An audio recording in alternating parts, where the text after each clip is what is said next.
Hey Raiders, how's it going? We are in episode 5 of Raid the Creamery.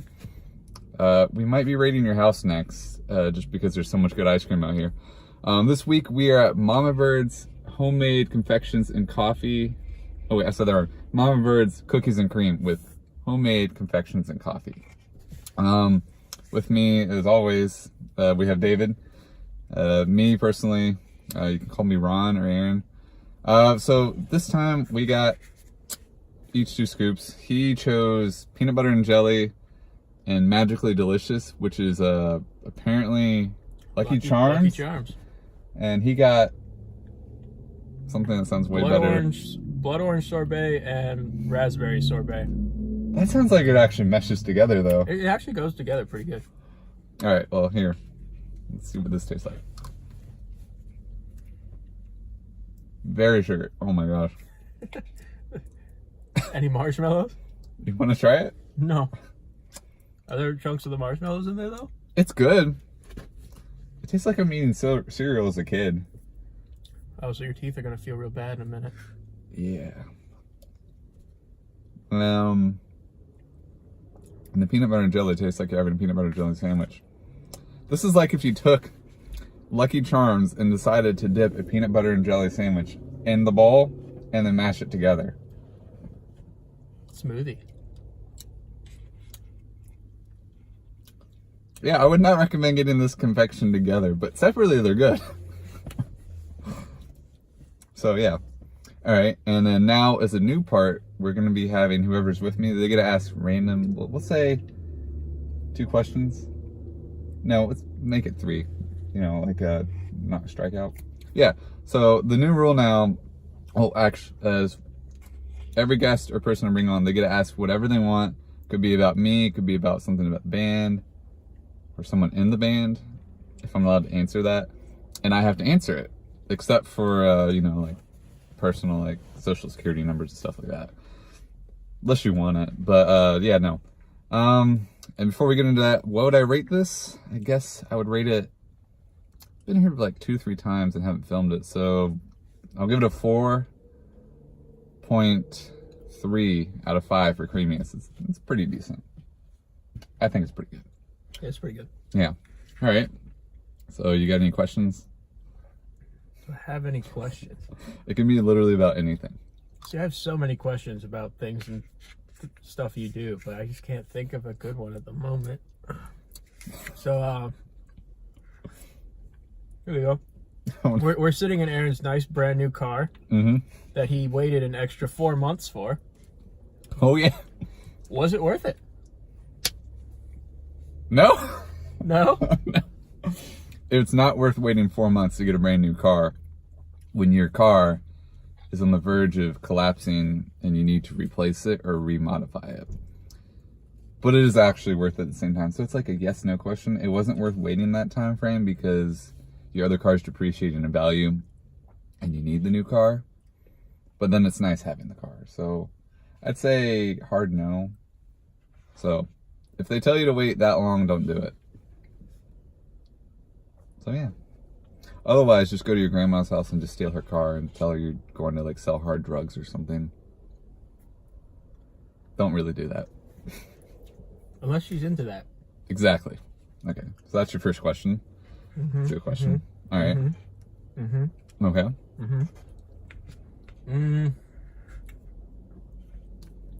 What is the weirdest interaction you've ever had with a cashier at like a grocery store or something?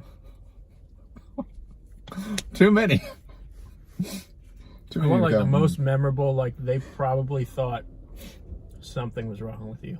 The most memorable one, I was working at Food Line. I brought in Chris Shirley, Daniel Monty, and I was going to ask out one of my coworkers, but I wasn't at work and she was a cashier. So I went up to her and I just bought like a pack of mints just so I could talk to her. And I brought Chris Shirley and Daniel, and I didn't tell them I was doing this. I just went in and said, guys, just go get something. And then so they got it and decided to bring it out with me. So I go up to check out, and when I go to ask her out, it's like, hey, you want to get some coffee sometime? She's like, no. And then she just proceededly took the mints and was like taking the longest time to scan it. And once she scanned it, she just kind of like said, "Are you gonna leave now?" And I was like, "Okay." And then I was like trying to be like, "You sure you don't want coffee?" She's like, "No." And then Dana, Monty, and Chris Shirley were just in like the background watching this happen, apparently. Oh, really? And they were just horrified because I thought I was just gonna check out, and then they were like, "Oh, you're gonna ask her out?" And I was like, "Yep." And so then I had awkward moments after that because she came up to me and like apologized for being so blunt and mean. I was like, so yeah, that was the most awkward moment. Asking out the local cashier. Don't do it. Yep. Might want to know her a little better. I know her. Although, you know, if you're that kind of person, just go for it. It's true. Yeah, I'd say so. I should go one. Huh. So I gotta get one more question here. Yep. What's the dumbest way? Oh, I know. I already know this answer. Yeah, you can tell them. What's the dumbest way you've ever hurt yourself? Really? All right. So, short backstory. I'm an Eagle Scout, so you need to know this for the story.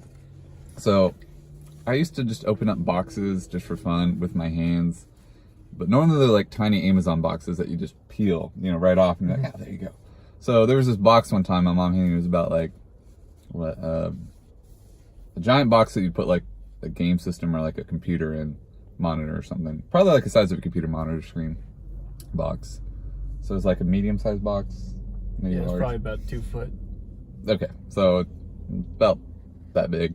So I was starting to tear it to shreds with my hands, and instead of like, just tearing it a piece, I was like tearing it like you tear a piece of paper. And he decided to hand me a knife, thinking I'm an Eagle Scout, which is like, yeah, I'm gonna use it properly. No, instead I tried to cut it, and I was cutting it towards myself, which is what you should not do. Yeah, there's one no in the story. And then it got stuck, and instead of trying, pull it out, I just forced it. And so upon doing that, I sliced open my thumb all the way to the bone. But it didn't end there. I got blood over him, my dog, my mom, the kitchen. I think someone else. Donna came in after. Oh, yeah. So I got it over everyone, and then I couldn't play bass for like 6 months. And video games, I had to learn how to play with my pointer finger. That was fun. So yeah, don't play with knives in a stupid situation. So that was probably the dumbest thing I've ever done. Cool. Yeah. All right. So that has been Raid the Creamery Mama Birds episode. If you haven't checked out, we have a new album called Temporary Cemeteries. And no, it's not emo like you're thinking. It's like, yeah, emo. It's fun, it's energetic, but it's also very meaningful. Like if you just listen to what's going on, you may connect with some of the lyrics that Daniel and Brian, who are the co-writers of it, wrote. Or you could just jam out and throw watermelons at people. That's always something I do when I listen to it. But yeah, go check it out, and we'll catch you next time. Bye.